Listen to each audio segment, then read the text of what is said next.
지옥을 방문하셨다라고 되어 있지 않고 라틴어가 원문으로 되어 있습니다. 그리고 이 원문에는 지옥에 내려가셨다 이런 뜻 이렇게 기록되어 있습니다. 영어에는 그렇게 되어 있죠. 네. 지옥에 내려가셨습니다. 그런데 여기 저는 내려가셨다 그러면은 조금 오해할 소지가 있어서 제가 방문으로 바꿨습니다. 설교 제목을. 예수님께서 지옥을 방문하셨습니다. 이 설교 제목을 보시고 어떤 느낌이 드십니까? 혹시 이 설교를 이 설교 제목에 대해서 들어보셨거나 접해보신 분 계신가요? 이 설교는 잘 듣지를 못한 설교입니다. 왜냐하면 상당히 까다롭기 때문에 그렇습니다. 그리고 예수님께서 지옥에 가셨다, 내려가셨다는 게 도대체 이해할 수 없는 그런 부분이기 때문에 잘못하면 오해할 소지가 많기 때문에 설교에서 별로 하지 않습니다. 그래서 쉽게 접하지 않는 말씀입니다. 성경을 보면 이 성경이 쉽게 이해할 수 있는 것도 있고 까다로워서 이해하기 어려운 것들도 있습니다. 근데 대다수 많은 분들이 이 쉬운 건 좋아합니다. 쉬운 건 좋아해서 읽기도 잘하고 하는데 예를 든다면 그래요.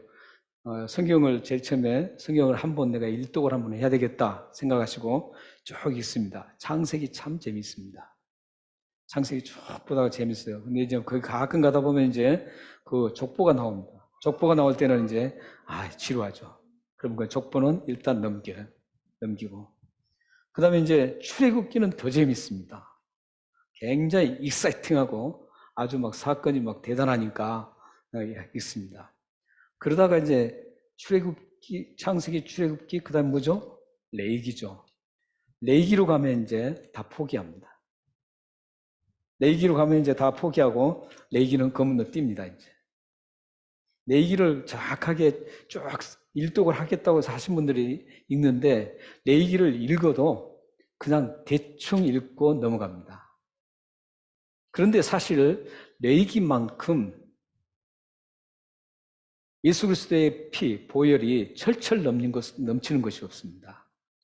레위기를 깊게 알면 이 세상에 부러울 것이 하나도 없게 됩니다. 왜냐하면 예수 그리스도가 나에게 해주셨던 그 엄청난 은혜와 하셨던 일 때문에 설레이고 그래서 부러울 것이 없습니다.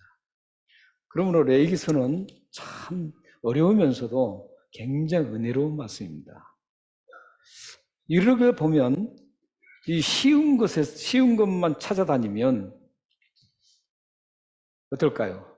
성경 속에서도 그렇고 우리 삶 속에서도 쉬운 일만 찾아다니면 어때요? 발전이 없습니다.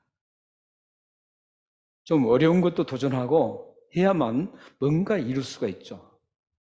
그런데 쉬운 일만 해서는 이룰 것이 별로 없습니다. 왜냐하면 누구나 다 할 수 있기 때문입니다.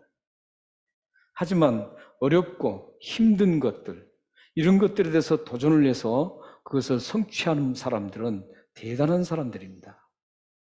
마찬가지로 성경도 마찬가지입니다. 성경도 쉬운 것만 좋아하고 읽으면 여러분들의 신앙생장은 절대 이룰 수 없습니다.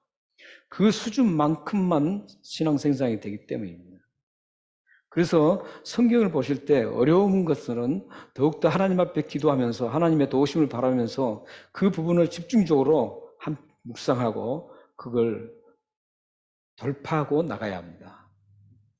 그러면 그걸 하나하나 어려운 것들을 하나하나 알고 나갔잖아요.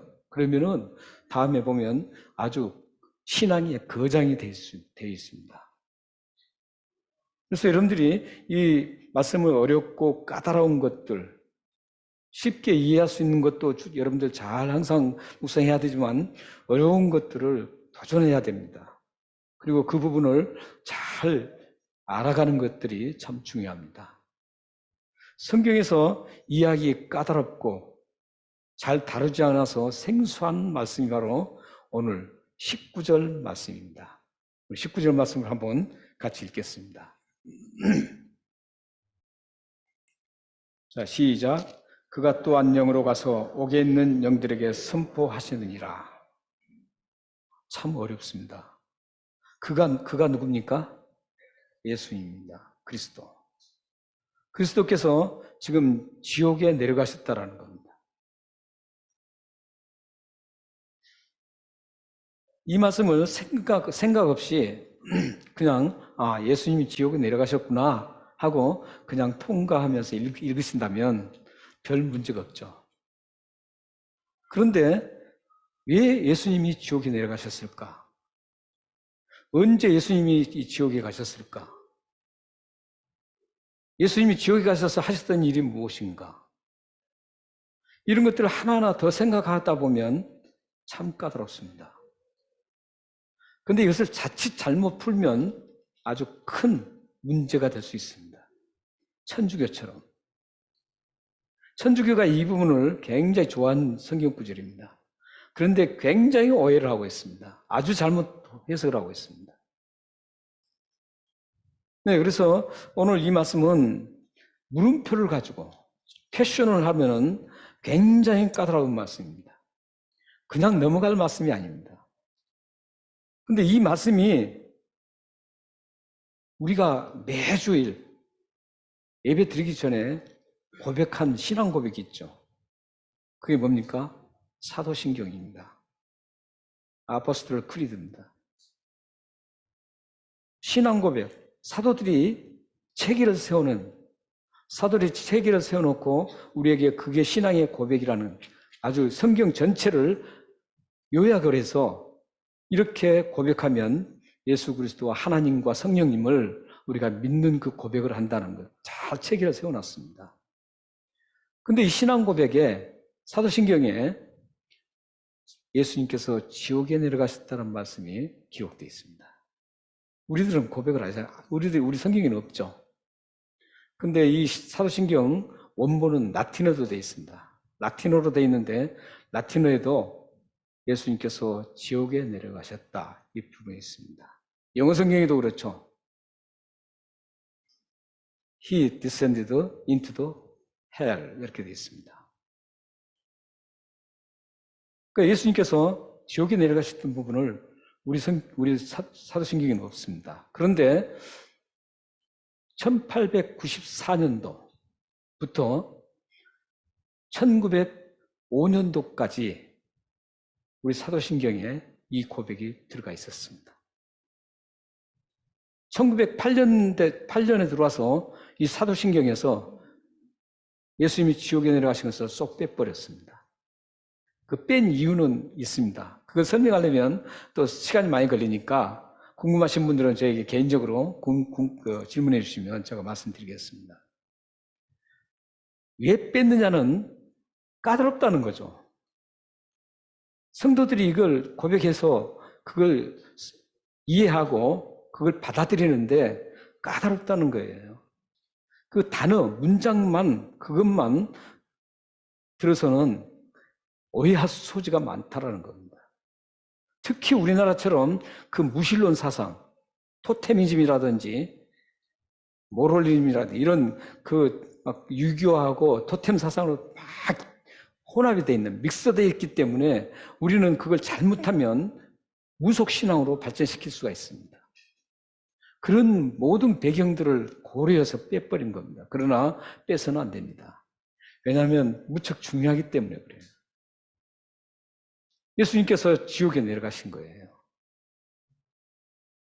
그러니까 지옥은 어떤 곳입니까? 죄만 있는 곳이죠. 죄만 있는 곳이고 또 어떤 곳이에요? 모든 못된 것들이 다 있는 곳입니다. 사탄, 마귀, 귀신 이런 것들이 모두 집합 장소가 이 지옥입니다. 이런 곳에 예수님 내려갔다는 것 자체가 이해가 되기 쉽지 않죠. 그런데 성경 오늘 본문에는 분명히 예수님께서 그곳에 가셨다는 거예요. 왜 가셨을까요? 언제 가셨을까요?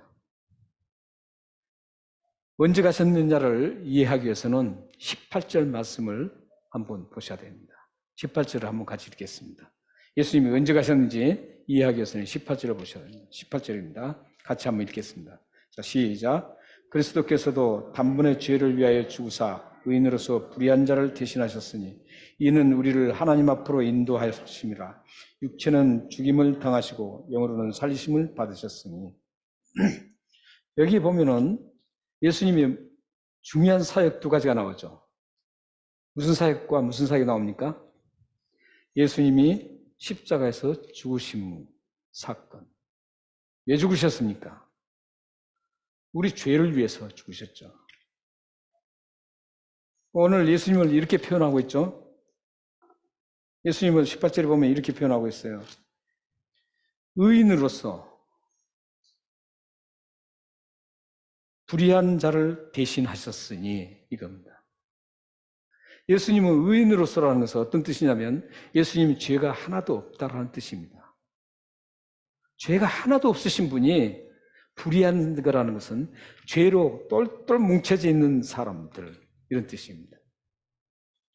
죄가 하나도 없으신 분이 죄인들을 구원하시기 위해서 이 땅에 오셔서 십자가에 죽으셨다는 겁니다. 혹시 여기 죄를 한 번도 안 지신 분 계신가요? 그분은 제가 오늘 당장 그분을 신으로 섬기겠습니다. 제가 무릎 꿇고 매일매일 제가 그분한테 가서 숭배하고 절하면서 제가 신으로 섬기겠습니다. 하나님 버리겠습니다.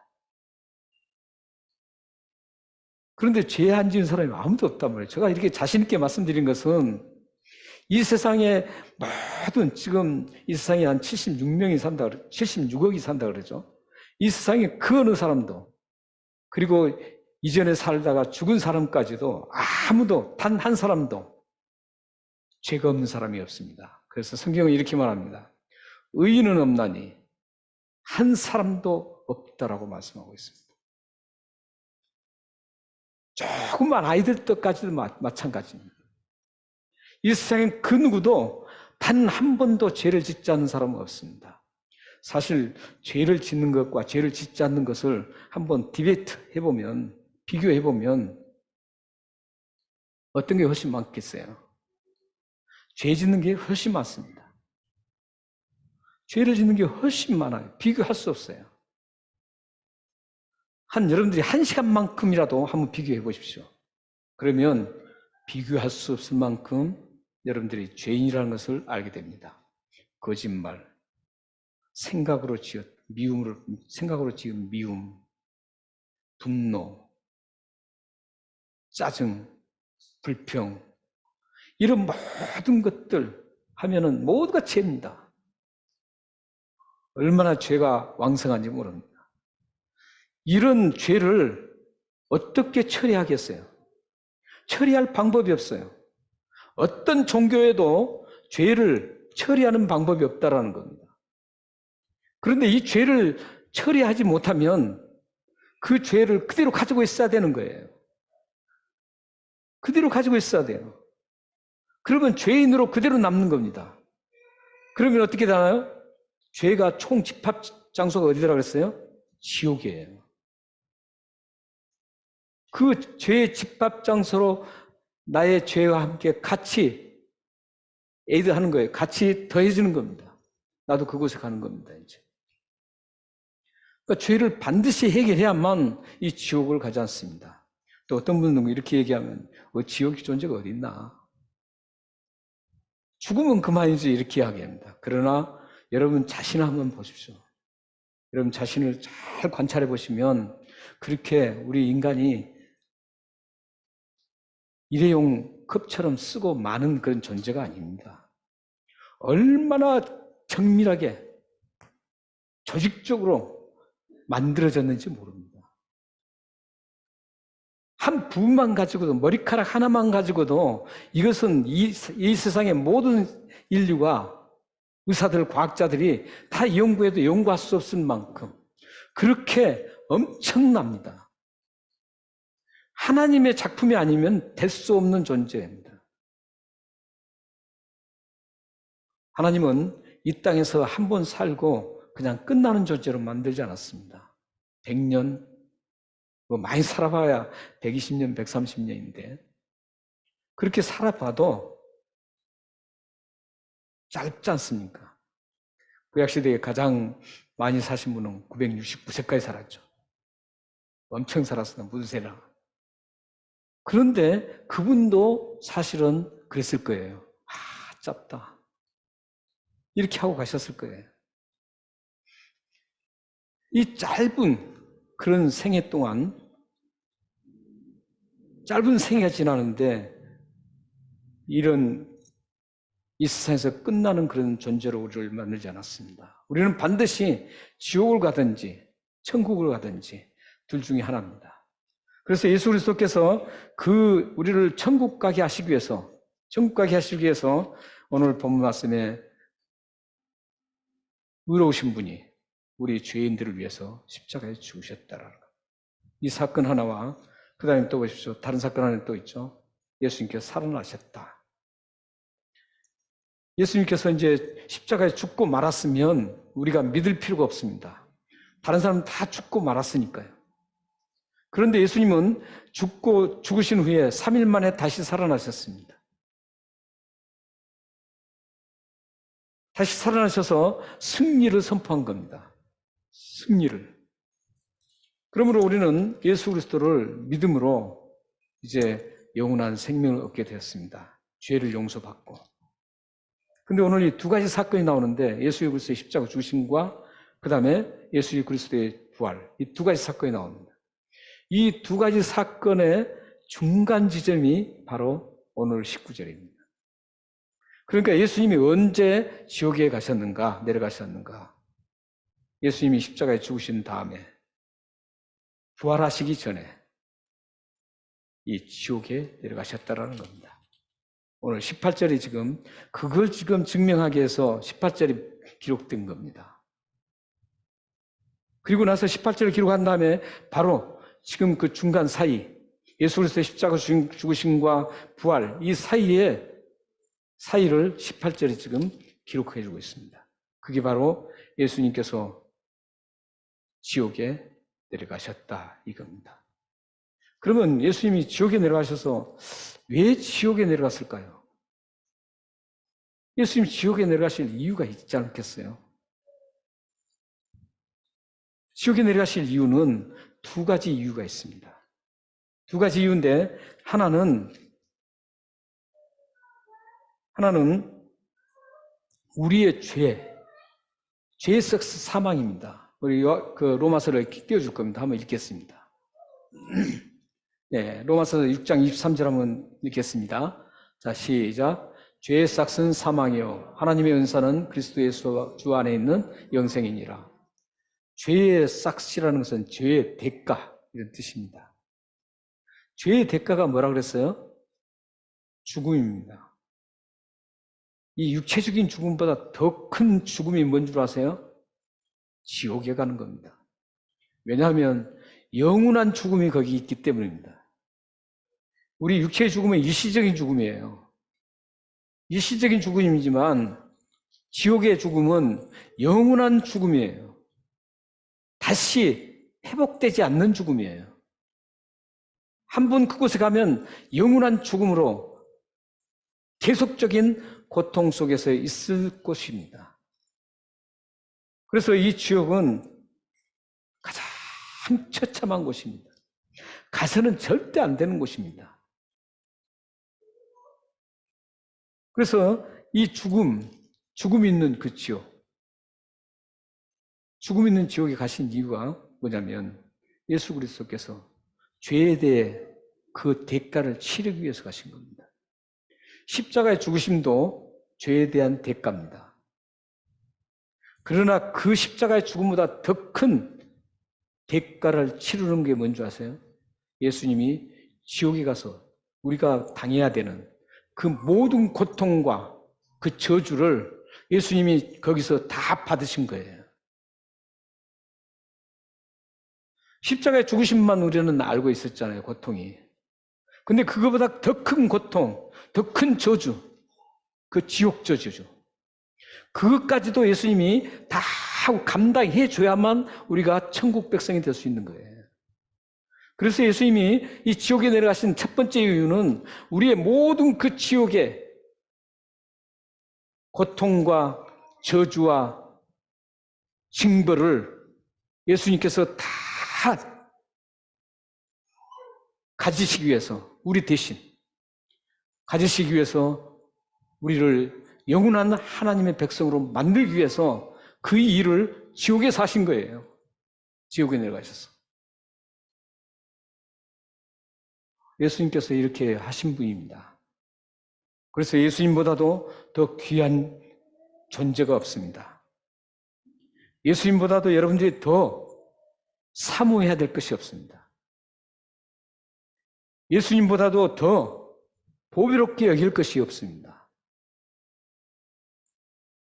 그리고 또 두 번째 이유가 뭔지 아세요? 예수님 지옥에 내려가신 두 번째 이유. 두 번째 이유가 19절에 있죠. 19절에 지옥에 가셔서 무엇을 하셨습니까? 선포를 하셨습니다. 선포를 하신 거예요. 예수님이 지옥에 가신 이유는 뭔가를 선포하시기 위해서 가셨다는 겁니다.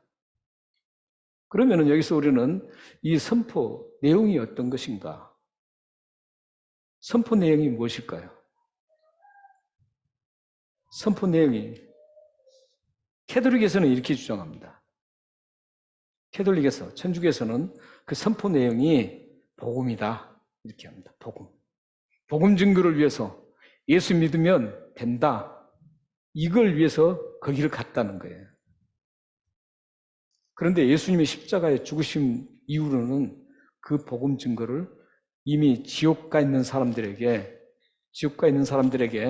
복음 증거를 하겠어요? 이 세상에서 결정하는 거예요. 그래서 지옥 가서 결정하는 거 아니에요. 이 세상에서 결정하고 끝나는 겁니다. 단 한 번뿐이에요. 그게. 그런데 천주교에서는 지옥에 가서 예수님이 복음을 증거하고 그것을 받아들인 사람들은 연옥으로 간다는 겁니다. 그러니까 천주교에서 이 복음을 선포했다는 주장은 왜 했냐면 연옥설을 정당화하기 위해서입니다. 연옥설을 정당화하기 위해서. 그래서 그들은 어떻게 주장하냐면 예수님께서 복음을 증거하러 가셨기 때문에 거기서 들은 사람들은 예수님의 말씀을 들으면 연옥으로 올라갑니다. 지옥에서 연옥으로. 한번 점핑하는 거예요. 그리고 거기서 연옥에서 후손들이 선한 일을 하고 좋은 일을 많이 하면 거기서 천국으로 점핑하는 겁니다. 이걸 정당하기 위해서 세운 구절 중에 하나가 오늘 본문 19절입니다. 그런데 제가 말씀드렸듯이 예수님은 거기서 가셔서 복음을 선포한 게 아닙니다. 복음을 선포한 게 아니라 예수님이 십자가에서 죽으시고 승리하신 것, 승리하신 그 심판을 선포한 겁니다. 예수님께서 십자가에 죽으시고 이제 3일 만에 다시 부활하시고 그 그 승리를 온 하나님 만드신 모든 곳, 지옥까지도 다 그 선포하는 겁니다. 어떤 곳은 선포하고 어떤 곳은 놔두고 이런 게 아닙니다. 가장 선포할 수 없는, 인류가 사람이 선포할 수 없는 곳, 지옥입니다. 오직 그곳에서 선포하실 수 있는 분은 예수 그리스도밖에 없습니다. 그래서 예수님이 그 지옥에 내려가서 마지막 선포를 하는 게 뭐냐면 예수님이 승리하셨다. 그리고 예수님이 이제 심판을 종결하셨다. 이것을 선포했던 겁니다. 그래서 예수님이 그 승리하고 심판을 종결했던 그것을 그 지옥에서 선포하신 겁니다. 그걸 이제 20절에서 비유로 그렇게 말씀합니다. 여기서 한 가지 더. 그러면 예수님께서 선포하시는 그 내용을 들었던 사람들이 누구입니까? 지옥에 있는 영들이죠. 여기는 옥이라고 돼 있죠. 지옥에 있는 영들이 예수님의 그 선포, 승리와 심판의 선포를 그들이 들었습니다. 그들이 들었어요. 그러니까 지옥에 있는 사람들이 들은 겁니다.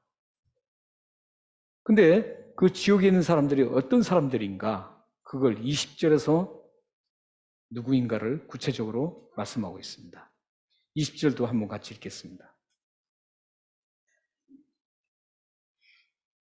자, 시작. 그들은 전에 노아의 방주를 준비할 동안 하나님이 오래 참고 기다리실 때 복종하지 아니하며 자들이라. 방주에서 물로 말미암아 구원을 얻은 자가 몇 명뿐이니 겨우 8명이라. 여기 있으면 예를 들은 겁니다. 예를 들었는데 어떤 예를 들었습니까? 노아 방주 때 하나님께서 이 죄악이 가득 찬 이 세상을 심판하겠다고 하나님께서 말씀을 합니다. 그리고 그 말씀을 곳곳에 전파를 하게 합니다. 그러나 그 말씀을 들었던 사람들이 그 심판의 경고를 무시합니다. 무시하고 그 말씀에 복종을 하지 않습니다. 오늘 본문처럼.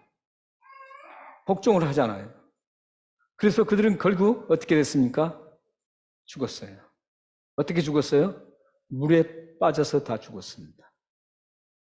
첫 번째 심판이 물이고 이제 마지막 이 세상 모든 것들이 다 끝나는 이제 다시의 심판이 없는 그 심판이 이제 불심판만 남았죠. 그게 예수 그리스도의 이 세컨드 카밍 재림입니다. 그래서 이렇게 이제 선포를 했는데 그들이 듣지 않아서 물로 해서 다 죽었습니다. 몇 명만 살았습니까? 몇 명만 살았다 그랬어요? 8명입니다. 그때 당시에 인구 추적을 해서 노아 홍수 시대 때 몇 명이나 있었을까?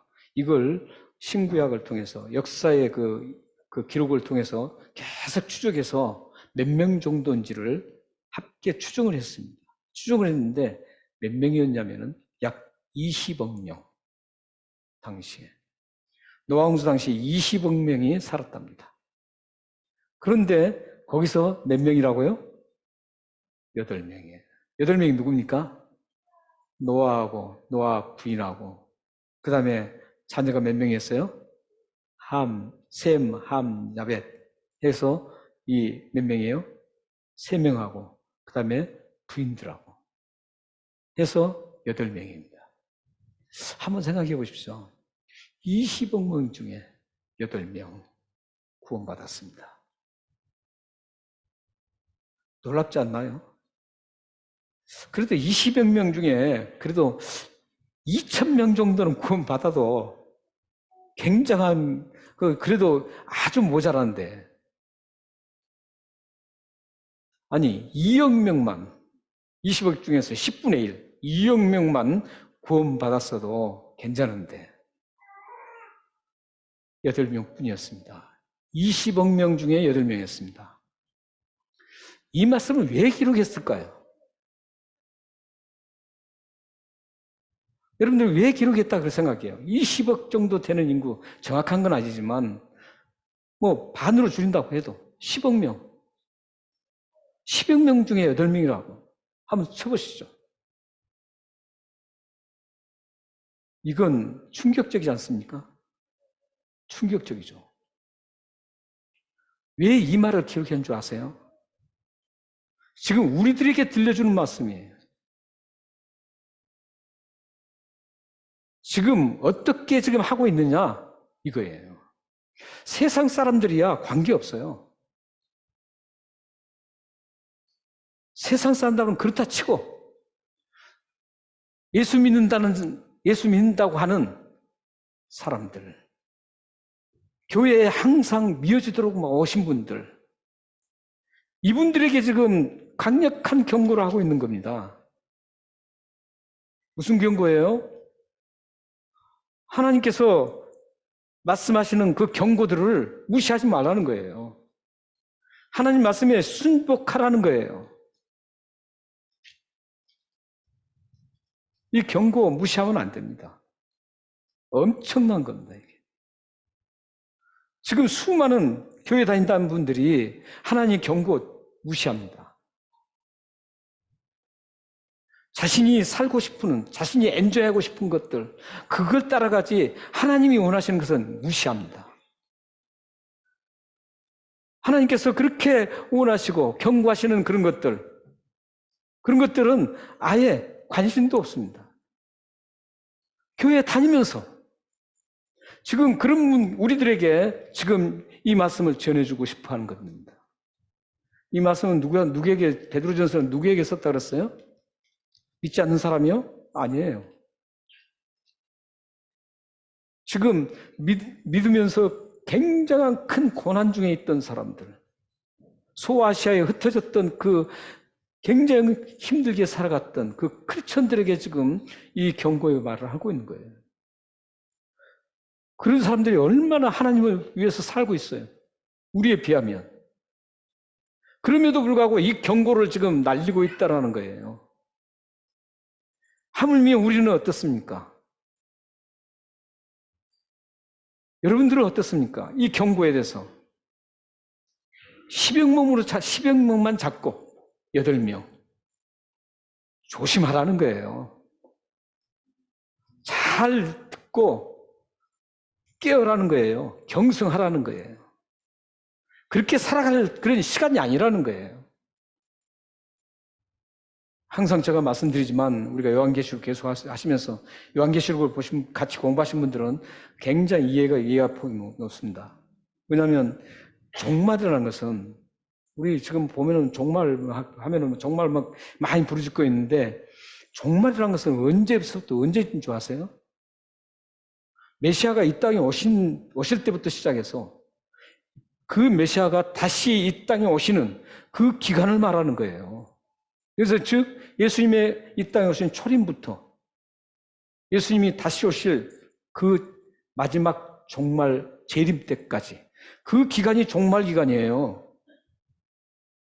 지금 그러니까 우리는 종말 기간에 살고 있는 겁니다. 여러분들이 오늘 이 본 말씀을 그냥 쉽게 생각하시면 안 됩니다. 하나님의 경고를 무시해서는 안 됩니다. 8명밖에 구원 못 받았습니다. 지금 현재 이 지상에 약 76억 명이 살고 있다고 그러죠. 76억 명 중에 얼마나 구원받은 사람이 있을까요? 여러분들은 그 구원받은 곳에 포함됐다고 생각합니까? 포함됐다면 하나님의 경고를 무시해서는 안 됩니다.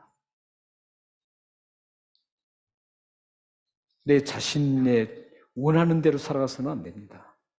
하나님이 원하시는 그대로 살아가셔야 됩니다.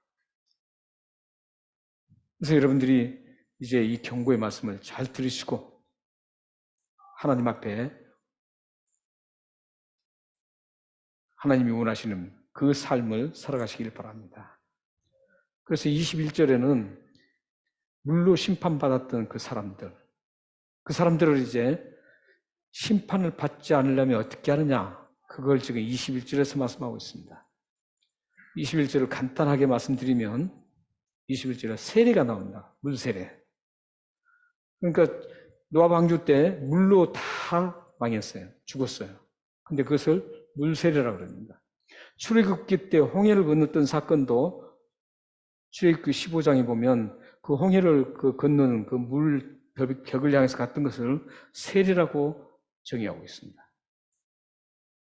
이 세례는 육체를 깨끗하게 죄를 제거하는 세례가 아니라는 거죠.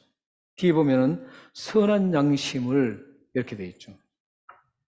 21절 보십시오. 21절 보시면 선한 양심의 강구라. 그런데 강구라 그랬는데 이 강구는 좀 번역이 좀 그렇습니다.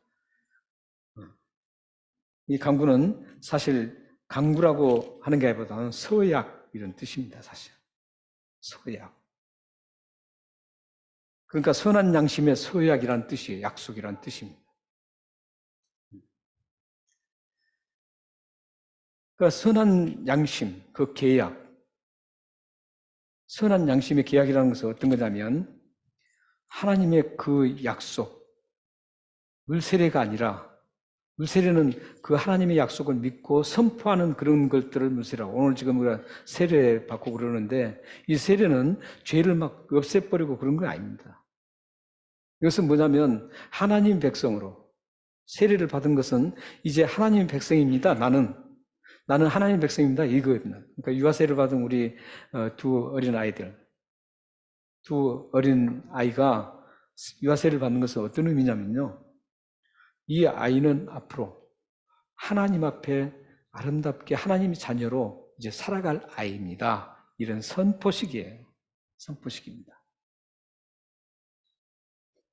그런데 이제 그 선포의 내용 중에 중요한 게 있습니다. 뭐냐면 이 세례를 받는다는 것은 내가 그냥 받아서는 안 된다는 거죠. 선포를 하기까지 그 전에 해야 될 게 있죠. 그게 뭐냐면 하나님 예수 그리스도께서 나를 위해 십자가에 죽으시고 하나님께서 이 세상을 전지를 만드시고 이런 구체적인 것을 다 믿습니다. 주님이 오직 나의 주인이십니다.